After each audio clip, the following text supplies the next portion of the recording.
விஜய்க்கு தாத்தா ஃபோன் பண்ணுறாரு. ஃபோன் பண்ணி பேசுகிறாரு. என்னப்பா எப்படி இருக்க அப்படின்னு சொல்லிட்டு. உனக்கு ஒன்று தெரியுமா, இந்த ராகினி அஜய் 2 பேருமே சேர்ந்து கல்யாணம் பண்ணிக்கிட்டாங்க அப்படின்னு சொல்கிறாரு. அதை கேட்டோன்னே பயங்கரமாக ஷாக் ஆகுறாரு விஜய். கல்யாணமே பண்ணிட்டாங்களா அப்படின்னு சொல்லிட்டு. அவங்களுக்கு எப்படி அவ்வளோ தைரியம் வந்தது அப்படின்னு சொல்லிட்டு. பண்ணிட்டாங்கப்பா, ஆனால் காவேரி கிட்ட கொஞ்சம் சொல்லாத, கொஞ்சம் பார்த்துக்கோ, இல்லை டைம் கிடைக்கும்போது பார்த்து பொறுமையாக சொல்லு அப்படின்னு சொல்கிறாரு. பாவம் காவேரி எப்படி தாங்க போகிறானே தெரியல அப்படின்னு சொல்லிட்டு தாத்தா ஃபோனை கட் பண்ணிட்டாரு.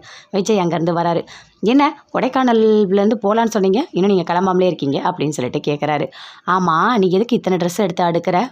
ஒரு கொடைக்கானலுக்கு வரேன்னா ஒரு ட்ரெஸ்ஸோடு வரலாம், இல்லை ஒரு 2 ட்ரெஸ் எடுத்துகிட்டு வரலாம். நீ என்ன பேக் ஃபுல்லாக எடுத்துகிட்டு வர அப்படின்னு சொல்லிட்டு விஜய் கேட்குறாரு காவேரி கிட்ட. அதுவா, இந்த கொடைக்கானலில் இருந்த ட்ரெஸ் எல்லாத்தையும் எடுத்துகிட்டு வரேன் அப்படின்னு சொல்கிறாங்க. ஓ சரி சரி. ஆமாம், நாம் இப்போ கொடைக்கானல்லேருந்து போகணுமா என்ன? ஒரு 2 நாள் நான் இங்கே இருந்துட்டு போட்டோமா, ஒரே சம்மராக இருக்குது, வந்ததும் கொஞ்சம் என்ஜாய் பண்ணிட்டு போகலான்னு நினைக்கிறேன் அப்படின்னு சொல்லிட்டு விஜய் சொல்கிறாரு. அப்படியா, உண்மையாவா பாஸ் சொல்கிறீங்க? அப்போ உங்கள் ஒர்க்கு இதெல்லாம் என்ன ஆகும் அப்படின்னு சொல்லிட்டு காவேரி கேட்குறாங்க. அதெல்லாம் ஒன்றும் பிரச்சனை இல்லை, ஒர்க் ஃப்ரம் ஹோம் அவ்வளோதான் அப்படின்னு சொல்கிறாரு. ஓ ஓ ஓ சரி சரி சரி சரி, எனக்கு ரொம்ப சந்தோஷமாக இருக்குது. இங்கே இருக்க வியூஸ் பாயிண்ட் இதெல்லாம் கொஞ்சம் நல்லா சுற்றி காட்டுறியா அப்படின்னு சொல்கிறாரு. நல்லா நான் சுற்றி காட்டுறேன், உங்களுக்கு ஒன்றும் பிரச்சனை இல்லை அப்படின்னு சொல்லிட்டு காவேரி சொல்கிறாங்க. சரி பாஸ், நான் தேவையானதெல்லாம் போய் ஏற்பாடு பண்ணுறேன் அப்படின்னு சொல்லிட்டு சமையல் ரூமுக்கு போகிறாங்க. போயிட்டு இப்போ குழி பணியாரெலாம் ஊற்றுறாங்க, வெங்காயம் பச்சை மிளகாய் எல்லாம் போட்டு. அப்படியே வராரு. என்ன ஒன்று கொடு அப்படின்னு சொல்லிட்டு வாங்கி விஜய் சாப்பிட்றாரு. நல்லா இருக்குது அப்படின்னு சொல்லிட்டு.